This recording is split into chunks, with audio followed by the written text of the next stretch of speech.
Lounge, brought to you by the DraftKings Sportsbook app, America's top-rated sportsbook app. Don't forget to subscribe wherever you listen to your podcast and leave us a 5-star review. I'm Lindsey Smith. That's Espo, and the Phoenix Suns snap their 2-game skid and pick up their 50th win of the season by beating the Portland Trailblazers 120-90. And Espo has officially lost his bet and has to shave his beard but keep the mustache. That's where you're supposed to hit the yay! I don't want to look like Shane. Do we have bad audio again? Oh my gosh. Lindsay's mic sounds like it's off. Oh, that might not be bad. It's just the Espo show. So, Emmanuel wants to know why he still sees a beard. What do you think? I have a razor here that I'm just going to shave it off right now? No, this is happening on Friday. So both mics are off. Oh, both mics are off. Well, I'm just going to sit here. All right, hold please. We're going to adjust. We're going to reset, and then we'll fix it.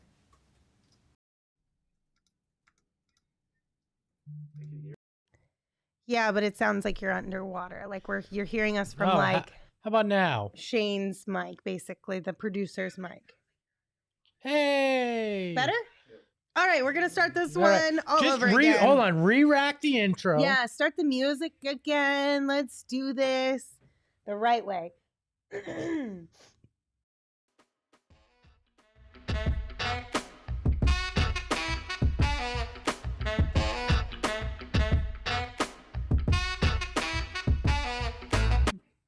Welcome into the PHNX Suns post-game show brought to you by our friends at the DraftKings Sportsbook app, America's top-rated sportsbook app. Don't forget to subscribe wherever you listen to your podcast and leave us a 5-star review. I'm Lindsay, that's Espo, and the Phoenix Suns snap their 2-game skid and pick up their 50th win of the season by beating the Portland Trailblazers 120-90, and it's official. Espo has lost his bet. The beard must go, but the mustache will stay. I have to Diefenbach this crap. That's not fair. I like his parents, so I won't use that. I have to Shane this crap on Friday just with the mustache. I'm sorry to disappoint those of you who thought it was going to happen live on this post-game show. I'm not wearing a mustache for 2 days. The drink of the night. We're gonna go to the drink of the. It's not there yet. God, you guys threw me for a loop. All the interns are fired, including Shane. Everybody out. I'll produce the damn show myself. For those of you on audio, you have no clue why. But well, the drink of the night, we've got something good cooked up for you, which is why I got really excited. Shall we show it? Are we going to the bar? Are we going to the bar? Are we going to the bar? Is it there? I can't tell if it's a preview screen or not. We're in the bar. Oh, we're at the bar. We're in the bar. It's the mustache maker's mark because the freaking Suns, without Devin Booker and CP3, scored 120 points, which I didn't think was possible. That was a fun fourth quarter. Even though it was basically garbage time minutes, it was fun for us over here. No, this must be what it's like watching games with Shane when he has all of his bets going. I guess. Because we were so invested in the Suns reaching that 120 mark that when it came down to is Bismack who knocked down the free throw, right? Yeah, look, Shane gambles money. I gamble the fact that I'm going to look like a pedophile. That's what it comes down. I'm going to look like a moron on Friday. And somehow I thought it was all right. I told you that bets like that's a young man's game. They can bounce back way easier than you and I could. You got to make different types of bets. I'm not making any bets anymore. That's fair. Financial or facial or otherwise, bets will not happen. Leah does. She brings up a good point. Mustaches are in, no, Espo. You'll be fine. Not. I'm 40 almost and married. My wife does not want to see me in a mustache, nor does anybody else. This is a bad look. I will look like Shane, and that is scary. I'm just glad they didn't get to 140. Yeah. Or Alfred didn't score 25. Those two would have been a little bit more would have rough been for bald you. wearing a for dress sure. on Friday. So I mean, it could have been entertaining for us, though. I won't lie. See, this is what you miss if you don't tune into the pregame show on our YouTube page. I say stupid stuff that comes back to bite me in the ass. I mean, it is what it is. It's okay. But guess what? The Phoenix Suns are the best team in the NBA. Suck it, mustaches. Suck it, Portland. Let's get weird. Preach, Espo.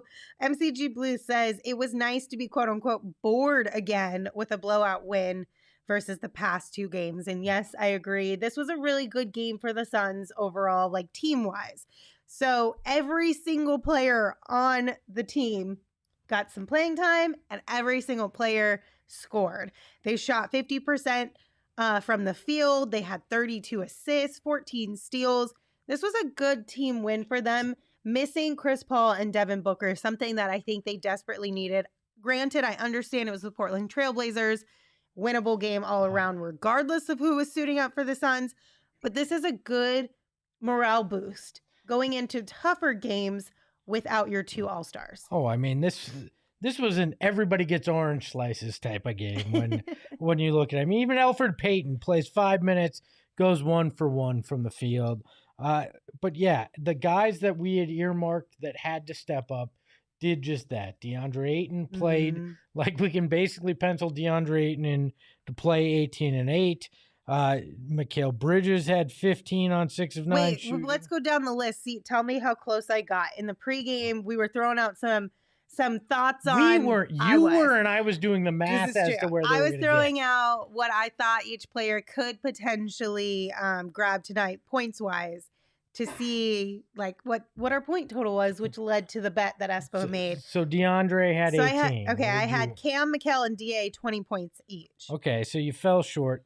18 from DeAndre, 20 from Cam. You were right there. Okay. 15 from Mikal. So not too bad. I'll take that. That's pretty close. You were still wrong. You were off by 5 points for Mikal and 2 for DeAndre. But it was close. Okay, this one I definitely probably should have thought a little bit more into this. I had Cam Payne and Aaron Holiday at 15 points each. Aaron Holiday 9 on 3 of 9 shooting. Not a great night. Cam Payne 5 points on 2 of 8 shooting. Yeah, those ones I kind of dropped the ball on. I would have been fine if a couple other guys didn't sneak in that score sheet more than we thought. I swapped Cam Payne with Landry Shamet tonight. That's what I should have done. I should have told the opposite because I had Landry at 4 points. And he finished with what, 12? 12 on 4 of 12 shooting. That's okay. We're getting there. We'll get to that. And then for Jay, I think Sunder's Dunks helped me on this one in the chat. So says Jay. My lawyer helped you out. Okay, so says Jay. We said 16, and he finished with 15. So we were pretty close. Don't say we. You said it. I simply added up the numbers. No, me and so says Jay. As I throw water He and I said 16. That's fair. You and him. Not you, Espo. Yeah. By the way, I don't think we need the panic button, so I'm going to take this and break it, I guess, throwing it over there on the set. Yeah, throw the panic button out. We don't need that. I will say, though, despite the fact that Cam Payne only notched 5 points tonight, he did have a good return. I feel like he looked good out there. He finished with 8 assists for a season high in assists. 5 of them came in the first 6 minutes of this game, which was a really good way to start this game and get out to getting his teammates involved, get that ball moving. I thought Cam Payne played pretty well considering how much time he's missed. He helped set the tone. He helped set the tone, which is important. This team has been missing a normal point guard in these situations since Chris Paul got hurt. You had to see a lot of point book. Obviously, no Booker tonight in health and safety protocols. So Cam Payne, even though it wasn't a great offensive night, came through. Only played 20 minutes, which is good. You didn't have to stretch him in a close game. I expect that he'll just continue to round into shape and get back to more of the offensive player that we've expected to see from him tonight. Obviously coming off an injury that he hadn't played since the middle of January. it's all right to have 5 points on 2 of 8 shooting. Yeah, I agree. And like you said, that those 20 minutes, Monty did talk pregame. He wanted to limit the amount of playing time that Cam saw tonight and keep it into shorter stints, which I think he was able to do. At least through the first 2 quarters, we were a little bit hesitant on what the fourth quarter would look like. Yeah, didn't have to But worry thankfully, about yes, we didn't have to worry about it at all. We got to have some garbage time minutes because the team, like I said, this was a good win for them. that. Yeah, So I'm really, really happy about that. Well, and they had struggled on the boards recently, and they finished with 46 rebounds to the Blazers 35. So they controlled that portion of the game. Not a juggernaut when it comes to size in the Portland Trail Blazers, but they did bounce back on that front. That was encouraging. Like you mentioned, steals 14. They did give up 10 of their own. To Portland got 10 of them off them. So it was a sloppy game on both sides for both teams tonight. But I'm glad to see the rebounds. This was a team that they should have taken care of. It's on to the Knicks on Friday, which is another dumpster fire of an organization. So hopefully you can get 2 wins before you have to face the vaunted Milwaukee Bucks on Sunday. Whew, that'll be an interesting one, that's for sure. But we'll be able to figure it out, I'm sure. We'll handle business at least to a certain extent. They're a team named after pants. I'm not afraid of the Knickerbockers, all right? All right. I know it's early, but let's go right on ahead and do it. We're going to name our DraftKings King of the Game. Let us know in the chat who you think should be tonight's King of the Game. We decided we're going to give it to Cam Johnson. He finished with 20 points tonight on 6 of 8 from the field. He had 4 assists, 4 rebounds. Cam Johnson, man, coming off the bench, starting.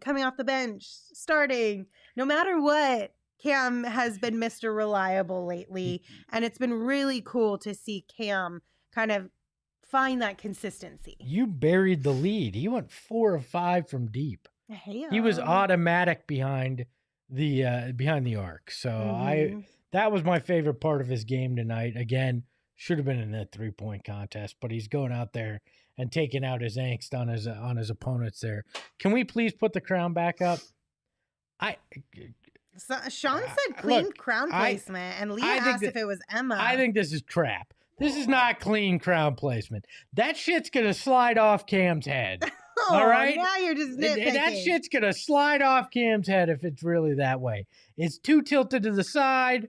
Intern behind the Mac, you're fired. You're done. You're basic, all right? Actually, it looked like something Shane would have done. So since he taught you, you're off the hook. Shane, you and I have to have a talk tomorrow. That was our intern Ben. He did the crown placement tonight. That's his name? Shout out to intern Ben. I also, one of the cool stat that came out from tonight's game. So tonight also marks Cam's team best 46th game of the season with 2 or more 3-point field goals, tied for 4th most in the NBA this season. Doesn't that stat just keep going? It just keeps going and going and going. It's just never like ending. Cam knocking down threes. I believe, did I hear right? Is Gerald here with us? So Gerald's here with us. He's going to be joining in just a second. I heard the little chime. Phoenix Suns 22 says, Espo's always rude to the interns. Yeah. I love our interns, all right? I just not when I'm on camera. I got to give them a hard time. Yeah, absolutely. I feel that. Hi, Gerald. Okay, I'll ask you guys for a second. How's it going? Good. How are you feeling? Doing pretty fine. I'm glad that my warning from the last game of not panicking paid off in this one, at least. I'm panicking. I have to shave my beard to a mustache, so it's a different kind of panic. That was the bet. Yeah, if they hit 120. So thank Bismack for me out there tonight. That's going to be great content. I'm excited. Oh, it'll be something, that's for sure. Yeah. Gerald, what did Monty have to say about Cam Payne's return tonight and how he felt he looked? Yeah, he said it gave him juice, and they missed his burst and just his ability to come in and liven things up a little bit. Obviously, he had the season high 8 assists tonight, so that was big for them. He didn't shoot the ball particularly well, but just the way that he kind of orchestrated the offense, gave them another ball handler, another facilitator. That was huge. Monty said that he kind of steadied them on that end of the floor, so it was great for them to have him back, especially with Book and Chris Paul out. Speaking of Book and Chris Paul out, I know a lot of the focus was, of course, on Cam Payne tonight and his return, but just overall as a team, how do you think the guys performed tonight despite being without their 2 All-Stars? Yeah, I thought this was about as good as you could ask for. Monty said that balanced scoring, they don't want any one player to try and fill Book's shoes. They don't want any one player to try and fill Chris Paul's shoes. It takes a collective group effort. And when you look at this, all 12 Suns players that went in scored. I think they had 6 or 7 guys in double figures. That was just pretty much all you could ask for, especially with the way that Cam Johnson, Mikal Bridges, Jay Crowder, Deandre Ayton, those guys all produced. They all facilitated. They had, I think, 32 assists tonight, which is incredible without their 2 primary playmakers out there. So it just kind of speaks to their cohesion, the system that they have, guys' willingness to pass. And it all goes back to the Suns' we score mentality. That's a phrase that Monty loves to use. And tonight, they did play a very bad Blazers team that's clearly tanking, but it goes back to that philosophy, and it really showed tonight. Is James Jones prepared to back up the Brinks truck for Cam Johnson? I sure as hell hope so, because I don't know how you can watch what Cam Johnson has done over the last few months. I don't know how you can watch how successful this team has been and not want to keep that core 4 intact for the long term. I know money's going to be tight for those first couple of years, but Chris Paul isn't going to be here forever, and the back half of his contract is not that heavy. You just got to stick it out for those couple of years where, yes, you're going to pay a hefty luxury tax bill, and I know people are already cringing thinking about Robert Sarver and that luxury tax bill, but they have a potential dynasty here that in the making.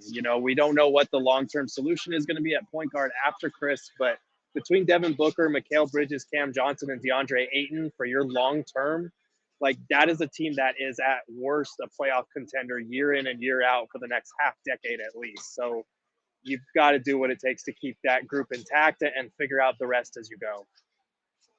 Boo freaking who about somebody having to pay the luxury tax? I mean, you got to spend money to make money, right? You want to keep this team together. You want to have a serious contender. Spend the money in order to be able to do that. Cam is doing everything they could have asked for him to prove himself this season. It's going to pay dividends too, because you're going to have an enjoyable team. You're going to grow an entirely new fan base of the younger generation who's seeing winning good Suns basketball. So it's absolutely worth it.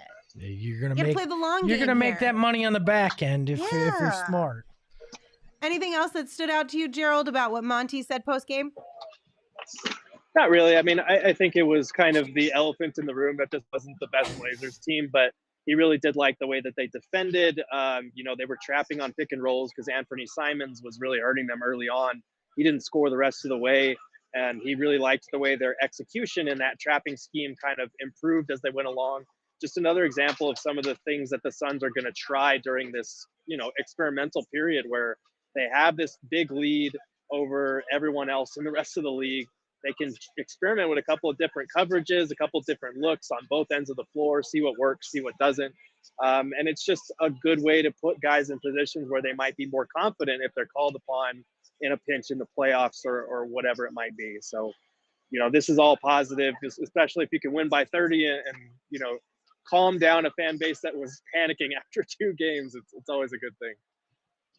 Well, Gerald, we'll let you get back there and hear from the players. All the girthlings in the chat are very happy to have seen you. Thanks as always, man. Have a good one, guys. All right. So we told you that we had named Cam Johnson our DraftKings king of the game, but let me tell you about the latest offer from the DraftKings Sportsbook app.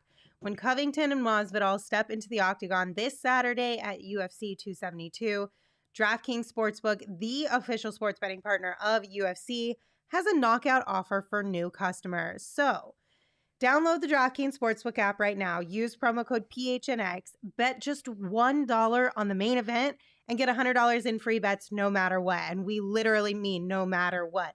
First round knockout, you get paid. Majority draw, you get paid. Tickle no fight, matter you get paid. what, you get paid.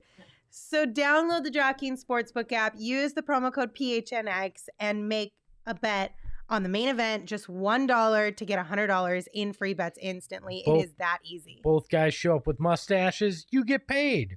If they both show up bald, you're going to get paid. Getting hit with a pillow, you get paid. One more time, that is with the DraftKings Sportsbook app and promo code PHNX. Don't forget that promo code. Just a reminder, that is 21 and older only, Arizona only. If you have a gambling problem, call 1-800-NEXT-STEP.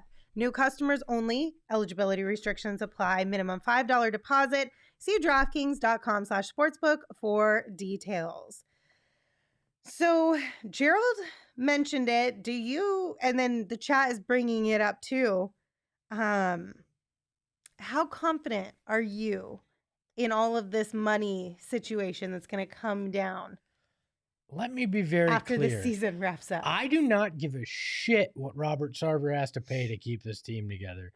You do it. Yes. This is the most talented roster you have had in decades, maybe ever in this franchise's history. You do not do anything to screw it up. If DA wants the max, give him the max. If Cam wants the 90 that you gave to Mikal, give him the 90. You do what you have to do to figure this out, even if it comes at a high cost for salaries. Look at what Golden State did and continues to do in the luxury tax. I do not care. If you want to be a legit NBA franchise, you want an opportunity to compete for titles, and you want to make this fan base believe that the future is bright and that the past was not indicative of where things are going, you sign all these guys, you keep it together at whatever the cost. Yes, full agreement.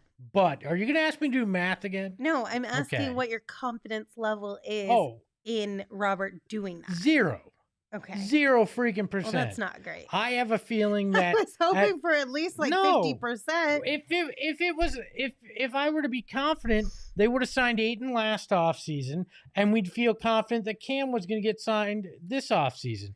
But we've seen them dick around like they did last offseason, and I don't have faith that this is going to go the way we all want it to. We should enjoy the hell out of this ride and hope that they get a title in the next 3 months, because I don't know what the offseason holds, and I don't have confidence in it. At this point, we don't even know who's going to own the team based on whatever comes out of the investigation that's still ongoing as well. There's so many question marks that all we can be sure of is that you've got the best team in the NBA right now, and they better be able to put it together in the playoffs, because it's the best shot you've ever had a title, and it may be the best shot that you ever have. I'd like to think I'm at least 50% confident that they'll pay the money because they can understand how much they'll get in return. Lindsay, we sat in that building. I know. We understand this. I love your optimism. I wish I could be there with you. But I just am not. I do not have that optimism. That's why I'm going to enjoy this. What's the alternative, though? We let... You trade who one. Do you let... You trade one of them. Look, I know that they floated his name or Deandre Ayton's name around at the trade deadline. Well, they kicked the tires on stuff. Like there is a large chance that this is not the same group going into next year. So enjoy this ride. That would be so disappointing. Look, it is the reality of where we are. So enjoy this ride. That's why I'm not going to take any game for granted, including a 30-point win against the lowly Portland Trail Blazers without Devin Booker and CP3. Enjoy it, because you don't know what's coming. This stresses me out. I should have taken us down this route. You did, and I'm just going to be honest. Let's just skirt right back into something else. We talked about one twin. Let's talk about the second twin. Mikal Bridges. He had a pretty good night tonight as well. Mikal finished with 15 points, 2 steals, 2 assists, 6 of 9 from the field. He has scored in double figures in 14 of the Suns' last 15 games. We talked about finding more consistency with Cam Johnson. The consistency is there with Mikal Bridges as well. These two guys, they're fun to watch. And I think in Devin Booker's absence, as much as Cam Payne is going to be one of the more important pieces to this puzzle, those two also from a scoring perspective and defensive perspective, I think are going to be like, as they go, this team goes, essentially. Well, we've known that for a while too. I mean, even last year, to an extent, it was however Cam and Mikal played was a good barometer with this team.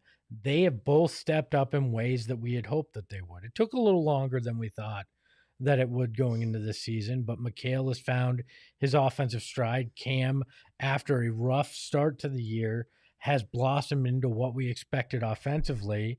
I mean, his three-point shooting has been spectacular. This kid has unbelievable offensive potential, and it's not just behind the arc. He goes to the rim. He's shown a propensity to make great passes, especially to Mikal, and can crash the boards. Both of these guys are key to what they're doing, and will be key to keeping them afloat over the next likely 7 days without Devin Booker, which includes 2 very difficult games in Milwaukee and in Miami. So look, I cannot praise those two guys enough, and off the court, what they bring as well. Though they will be fan favorites for years to come, as long as the team doesn't screw something up. I just want to real quick, if you're listening to this on audio, or if you guys have this really loud or in your like earbuds or whatever, I am so sniffly tonight. My allergies are out of control, and I'm You better so hope it's concerned allergies. I'm going to sneeze into this microphone. So I'm really sorry for all the sniffles. I'm at a date with Batman Friday morning. This better be allergies, is what I'm saying. I'll double check tomorrow, but I'm pretty positive it's allergies. My eyes are itchy. My nose is runny. You can hear it in my voice. I can't, yeah. I'm really sorry for all the sniffles, but I can't help it. All right. You know what, Espo? I do want to give a few flowers. Oh, do we have the new graphic? Can we? Lindsey's handing out flowers, everybody. Yes, I do want to give a few flowers out. I know you're probably going to challenge me on this Thanks for picking up on that, the studio audience in here. Appreciate it, guys. There we go. You can't win them all. Thank you. I know you might challenge me a little bit on this one, but here's the thing. I want to give some flowers to Landry Shamet. So in his 8th start of the season and first since December 16th, he finished the night with 12 points, 3 rebounds, and a steal. I understand he shot 4 of 12 from the field, 2 of 8 from deep, but I think this is a really important time for Landry Shamet. And with that, it's time to take your shot, presented by Arizona Department of Health Services. COVID-19 vaccines are free for everyone 5 and older. Those 12 and older are also now eligible for a booster. Visit azhealth.gov for a location near you.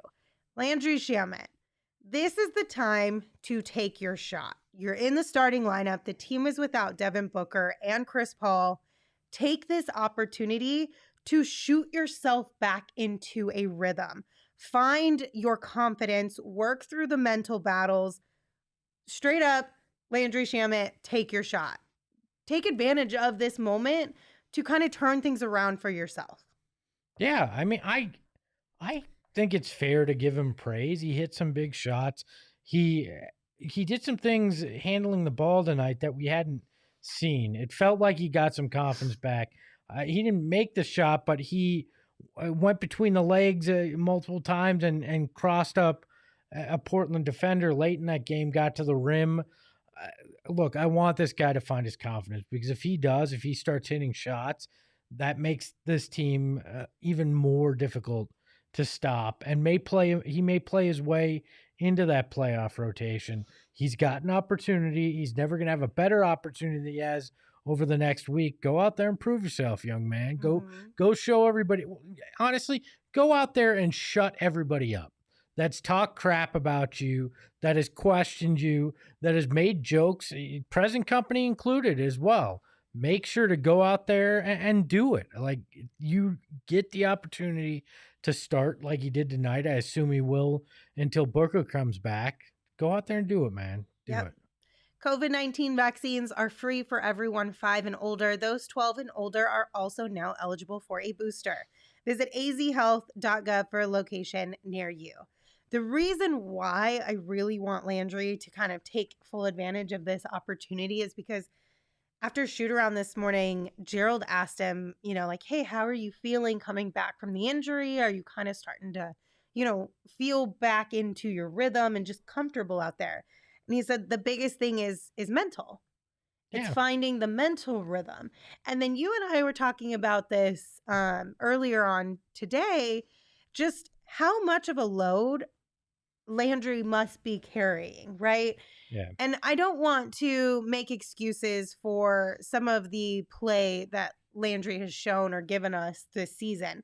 However, I feel like moving from team to team to team, this is his 4th team now, right? 4, yeah.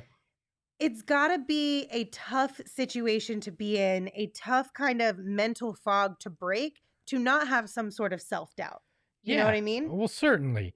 I mean, when you've been traded that many times, when you come into this season, and traditionally he's a very good 3-point shooter, and he winds up not being able to shoot the 3 here, had fallen out of the Nets rotation last year in the playoffs. That has to weigh on somebody. Mm-hmm. And being traded that many times, I don't think was indicative of him. Sometimes you're just in the wrong place at the wrong time, or people aren't able to utilize you in the right way. Or you have the kind of contract that's easily moved as part of something, and people see potential in you. I mean, it's obvious that James Jones saw potential. Mm-hmm. They traded for him. They gave him the extension. But then, like, honestly, they gave him that extension based on faith, right? And that probably puts pressure on a guy too, right? That he probably feels guilty when he goes out there and he's not making shots. Mm-hmm. So it does. It weighs on you as a player, and has to be difficult. But for me, what I think is tonight you saw him get a little bit of that confidence back. Mm-hmm. You saw some confidence in those moves, in those shots, and if he finds that rhythm mentally, things can shift very quickly, right? You can get back on track there, and that could pay huge dividends for this team, but be great for Landry as well. So I think our friend Saul wants to weigh in on the Shamet. He's very excited. Like, wait, what? The ShamWow image with Saul's face on it. He's still not impressed. That's a great graphic. If you haven't seen it, it's on our Twitter at PHNX_Suns. Go check it out if you are listening to this on your audio. The last person I'll give a few flowers to, and then we can move on, Deandre Ayton. So give the big him fella, all the flowers. Max him out on those flowers, Lindsay. Max flowers. He had 18 points tonight, 8 rebounds. He got a steal as well. DA deserves some fellas. The big fella deserves some flowers. Deserves some fellas tonight. All right. Whatever is good for him is good for us. Look, I agree. Like, he stepped up. He played great. That mid-range hook has been spectacular. So was his jumper. Hey, he had some vicious dunks tonight. If anybody wants to complain about DA, they can shut the hell up this evening. Aggressive. I like it. Okay. Anything else about tonight's game that you would like to point out? I feel like Shane wants to embarrass me with something. So, so I'm gonna allow it. I will let him do this. Okay, all right? Go ahead, Shane. Miss! I don't want to have to look like Shane. Miss! Yeah! No! My beautiful beard! Yeah, that was the moment where I realized I was going to have a moment mustache. It all went downhill. Shane, of course, had a phone right in my face. Actually, I think both of you did. I think on both sides of me, I had people wanting to document my fear and loathing. And then my wife thinks it's hilarious to text me and go, oh, by the way, it's going to grow back gray. Oh, no. So, to hell with all of you this evening. Wait, does she really think it's going to grow back She gray? texted me after I sent her the video. It says, it's going to come back all gray. Oh. I mean, it's a quarter there now, but it's going to. She might be it's right. gonna You finish never it know. off. You never know. I'm responding back to her right now. Listen, if it grows back gray, just color it in. I know. If it grows back gray, I'm going Santa. I don't care. Okay. I'm not one of those guys that needs to color my beard to feel better about myself. I'll own it. And I don't care what the chat's going to say. So I mean, who cares either way? You do whatever makes you feel the best about yourself. I don't know That's why you don't want to look like this. I know exactly why I don't want to look like that. There are very, very big reasons I don't want to look like that. Oh my gosh. See, Tracy's in the chat. Love you, babe. Yeah, of course. Publicly, she's saying that. She's texting me, taunting me that I'm going to have a gray beard. So deal with it. I'm going to have a beautiful, luscious gray beard, and everybody's going to be jealous.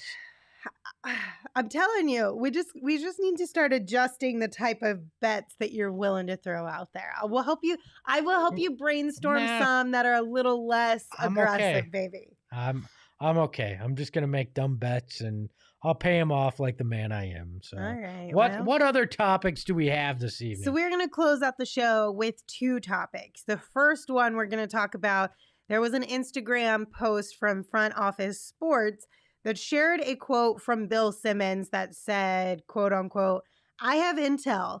I think the NBA is going to expand to Las Vegas and Seattle, that they're looking at $6.5 to $7 billion for the two teams, and that a leading contender for Vegas is going to be Fenway Sports Group."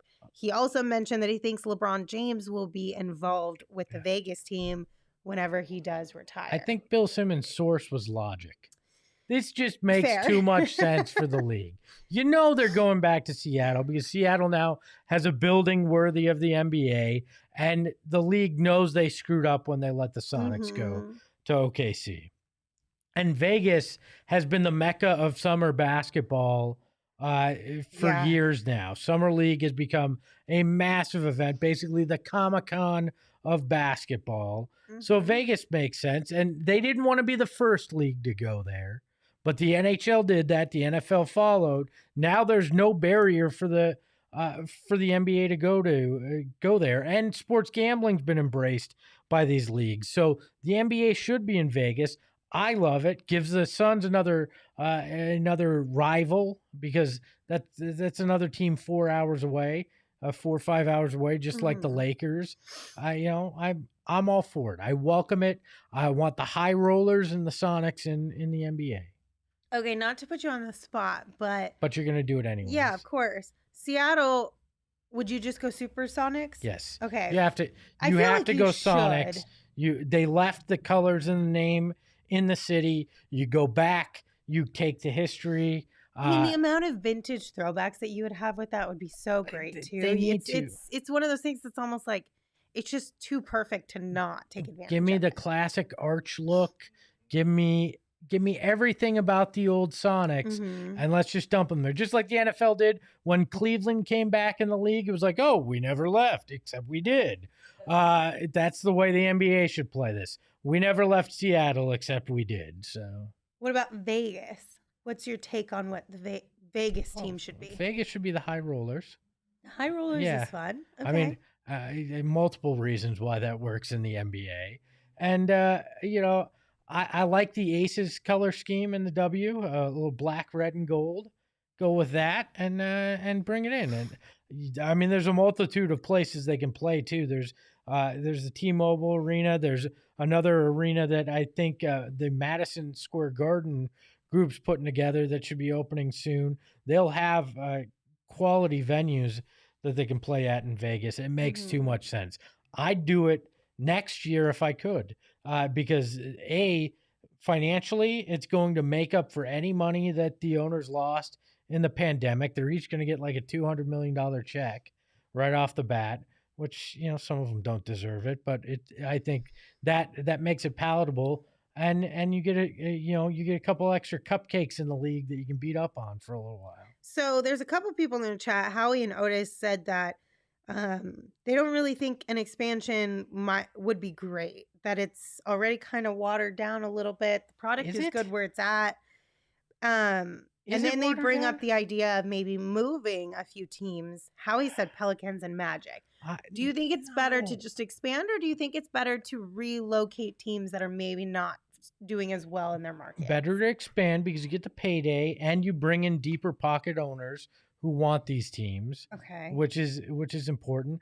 And I hate the idea of a fan base losing their team. Mm-hmm. I don't want dedicated Pelicans fans or dedicated Magic fans who have suffered through shitty basketball to lose their team on top of it. Well, and listen, it was bad enough to watch Seattle lose their team. We are proof that you can be really shitty for a long time and turn it around. But even the slight threat that was there that this team might move to Vegas during their arena negotiations, it was stressful. Just thinking about that is awful as a fan base. No fan base should have to go through that.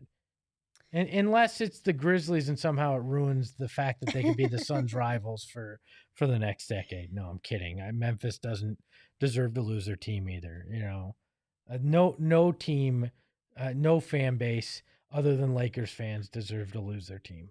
I like the idea of LeBron getting into ownership side of stuff. It worked out so well for MJ. Why not? I mean, I like players. I like the idea of players across all sports moving into ownership type of positions. Oh, I think it opens the door for another avenue of athletes to really put their thumbprint on the game and really get involved in those ways. And let's be frank, we need more African-American majority owners in sports. And women, Diana Taurasi needs to be the next one too. Diana, I hope, gets involved in at bare minimum a W team. I would love to see her in the NBA. I still think she'd be great at replacing Chuck on Inside the NBA too. But I don't. Oh, Lindsay's gonna sneeze, so I'm trying not to. I'm trying so hard not to sneeze because my sneezes are so loud. Quick, everybody, take bets. What does the DraftKings Sportsbook say? The odds are that Lindsay will sneeze. That was real close. That was so close. No, but look, these two cities will be in the league in the next 5 years. Mark my words. And I think it's probably the next 3. I like that idea. The only thing that scares me is an expansion draft when you have as much talent as the Suns right about now. Because you can only protect a certain amount of people, right? You'll see what those rules are negotiated as. I'm not going to get the worried. Stressful part. I'm not going to get worried yet. I hope it's like maybe this off season. I hope it's like 7 years down the road. It'll be within the next 3. That's stressful. Sources called Logic tell me this. So. All right. And then you have a Twitter topic that you'd like to bring up. So we will round out the show with that. Let's throw this tweet up here because the chances that I can read it are slim to none. Apparently we don't have it. So I'm going to have to go back through the list of things I sent in our Slack. This is just great podcasting here when you get a thumb through all this and try to find what I sent earlier in our Suns chat. Basically, it was a tweet earlier today. Veronica, Suns 22 fan. Yes, who tweeted, guys, we can't mosh or crowd surf at Suns games anymore. What's the point of even going? Ugh. And it was it's a joke tweet, obviously, but it had a picture that said restricted, and it said that you can't bring in cameras and stuff, and you can't do mosh pits. And it was on the window of the arena. So yeah, mosh pits or crowd surfing? Crowd surfing. Well, I mean, it's always big mosh pitting and crowd surfing. I'm guessing that was left up from a concert that was at the arena and not in reference to that makes a lot more Suns sense. fans. But it did make me wonder, Lindsay. We both worked in that arena, spent a lot of time there on game nights. What was the weirdest thing that ever happened to you or that you saw in the crowd? You go first, because I should have thought about this a little embarrassing. When I was working for the team, I was sitting courtside. I sat right behind where Al McCoy used to sit, right behind our media relations team, next to one of the best beat writers ever in Suns history, Paul Coro. And I had the entire stands behind me, right? And John Bloom was on the other side of me. And I'm running social for the team, and I get a tweet. And I usually, before I retweeted people, I would check the profile because it was just smart to understand, hey, I don't want to retweet something bad. Right. So I open this profile And it's a porn star that apparently was at the game that tweeted. And there are all sorts of inappropriate things on my screen that 5,000 of my closest friends sitting behind me now thought I was looking at a basketball game. And I just felt like a horrible human being. I was quite embarrassed. I have one along the exact same lines, but a little different. It was at practice. Okay. And how did a porn star get into practice? Well, it wasn't quite a porn star. So I was at practice, and this was like my first season with the Suns, I believe.